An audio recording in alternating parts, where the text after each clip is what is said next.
আমাদেরকে চলে যেতে হবে মাঠে।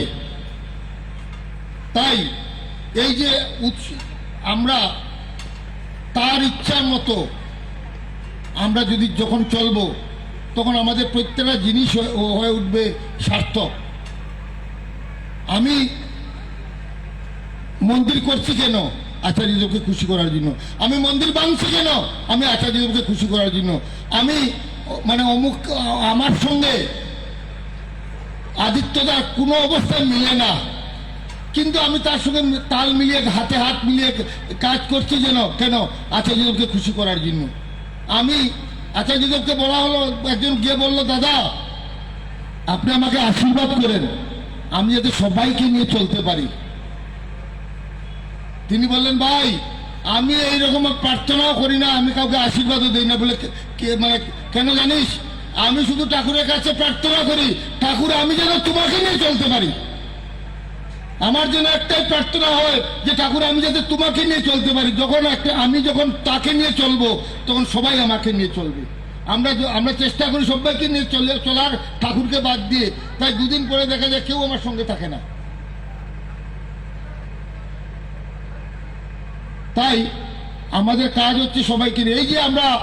এই যে প্রত্যেককে যে তিনি পাঠাচ্ছেন সবাই বাড়িতে, আমরা কি চিন্তা করেছি এই পাঠানোর কারণ কি? শুধু কি উৎসবের নিমন্ত্রণ করা? তাহলে তো লাভটা হবে ওই বাড়ি যারা যাচ্ছি। আমার কি লাভ হচ্ছে? আমার কি লাভ হচ্ছে? এই যে ডিপি ওয়ার্কসে যাচ্ছি মানুষের বাড়িতে, আমার কি লাভ হচ্ছে?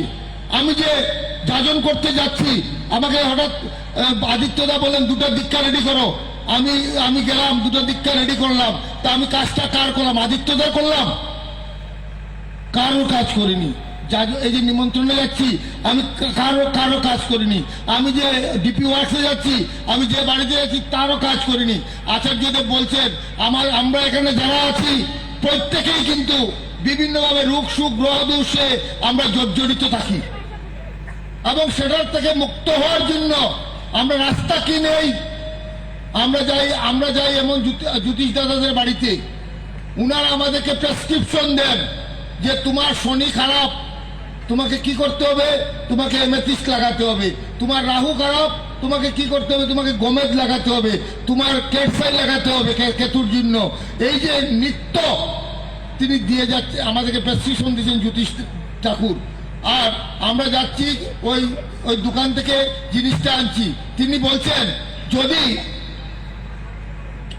বলছেন যদি আমরা ওই এমেথিস্ট গোমেদের মধ্যে এত পাওয়ার থাকতো, তাহলে যিনি বিক্রি করছেন তিনি তো মাটিতে পা দেওয়ার কথা না, তিনি তো উপরে দিয়ে হাঁটতেন। তাহলে এই গ্রহ দোষ থেকে বাঁচার রাস্তা কি? ঠাকুর তো বলছেন জ্যোতিষ ধরে করতে যে চায় বাঁচা বাড়ার কিস্তিমাত, জীবন চলনা খাবিকে হয়ে থাকে দুলিশ্বাস। তাহলে আমার কোন অবস্থায় কি করলে এই জ্যোতিষ এই গ্রহ থেকে বাঁচতে পারি? পূজ্যপাদ আচার্যদেব বললেন যে কি বললেন? যে কিং করবন্তু গ্রহ সর্বে জৈস্য কেন্দ্রে বৃহস্পতি। যার কেন্দ্রে গুরু থাকেন তাকে কেউ কিছু করতে পারে না। আমরা গুরু একদিকে, আমরা ছুটি আরেকদিকে।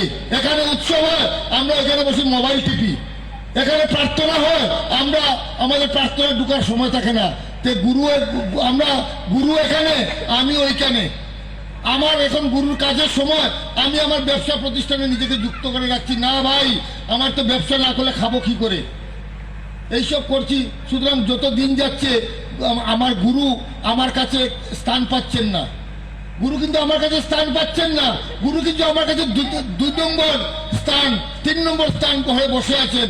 আমার কাছে আমার যেটা বৃত্তি প্রবৃত্তি, এইগুলো আমার 1 নম্বর স্থানে বসে আছে। তাই বৃত্তি প্রবৃত্তিকে প্রায়োরিটি দেওয়ায় আমার কিছু টাকা হয়েছে, ঠিক আছে, আমার কিছু টাকা সত্যি হয়েছে, ঠিক আছে, কিন্তু এই টাকাকে রক্ষা করার কিন্তু রাস্তা আমার কাছে নেই। তাই কি হচ্ছে, আমার দেখা যাচ্ছে যে আমার এই রোগ হচ্ছে, নাহলে আমার ছেলে টাকা নষ্ট করে দিয়ে ছেলে জুয়া খেলছে। এইসব বিভিন্নভাবে আমি জর্জরিত হয়ে আছি। দাদা সব তো ঠিক আছে, দাদা শান্তি নাই। দাদা টাকা পয়সা সব তো উপরওয়ালা দিছুন, কিন্তু শান্তি নাই।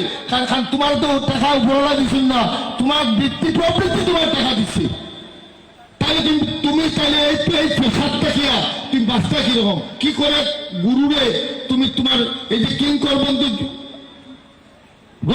দৈশ্য কেন্দ্রে গুরুকে যে তুমি কেন্দ্রে বসাবে সেই গুরুকে কেন্দ্রে বসাবে কি করে? তিনি বলছেন আচার্যদেব যে নাহং তিষ্ঠামি বৈকুণ্ঠে ন চোখুকিনাং হৃদয়ে মদ বক্তাং যত্র গায়ন্তি তত্ত্ব তিষ্ঠামি নারদ, যে আমি যুগীদের হৃদয়ে থাকি না আর আমি বৈকুণ্ঠে থাকি না, আমার ভক্তরা যেখানে গুণকীর্তন করে আমি সেখানে থাকি। তাই আমার ভক্তরা কোথায় গুণকীর্তন করে? এই যে গেলাম আমি বিশ্বজিৎ দাসের বাড়িতে গিয়ে বললাম, দাদা জয়গুরু কেমন আছেন? জানছেন তো ঠাকুরের উৎসব লেগে গেছে 25শে জানুয়ারি, এই উৎসবের ফেস্টন লাগালাম, দনি দেন আর আপনি সবাইকে জানাবেন। এই যে 2টা মিনিট ওই বাড়িটাতে গিয়ে যে আমি কিছুক্ষণ সময় যে তার সঙ্গে যে ঠাকুরকে নিয়ে একটু যে কথা বললাম, তাতে লাভটা কার হলো? ওই লোকটা না আমার? আমি যে যাজন করলাম তার বাড়িতে গিয়ে, আমি যে বললাম ঠাকুর বলে আমার কি হয়েছে ভাই, আমি কি ছিলাম আর আজকে কি হয়েছিল, এই যে বললাম ঠাকুর করলাম।